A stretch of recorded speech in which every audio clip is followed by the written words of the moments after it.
प्रेम से बोला छठी मैया की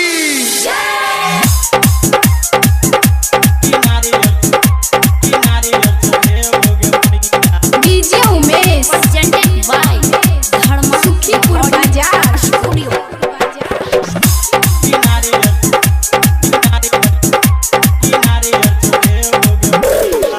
खेलतई जे हमारा या गनमा, खेलतई जे हमारा या गनमा, तोरा ललनमा किसुप चढ़े बोगे मैया, किसुप चढ़े बोगे मैया, जोरा हम किन के किसुप चढ़े बोगे मैया, जोरा हम किन के किसुप चढ़े बोगे मैया। अखन अपने सब सुन रहल छी उदय उजाला को डीजे उमेश सुखीपुर बाजार।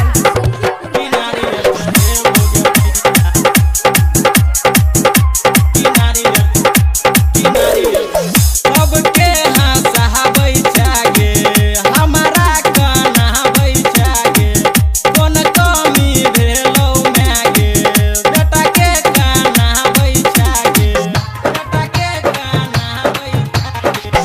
सबके हंसाबै छागे हमारा काना बै छागे, कोन कमी भेलौ मागे बेटी के काना बै छागे।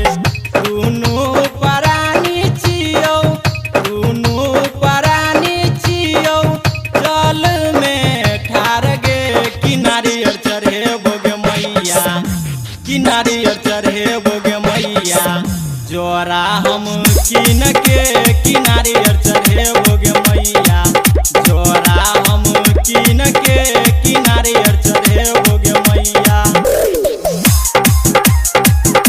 किनारी और चढ़े बोगे मैया। डीजे उमेश सुखीपुर बाजार।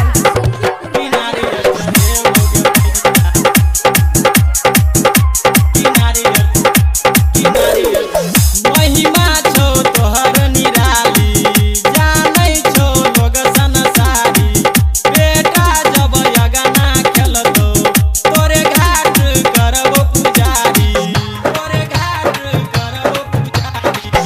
महिमा छौ तोहर निराली, जानै छौ लोग संसारी, बेटा जब यगना खेलतो तोरे घाट करबो पुजारी।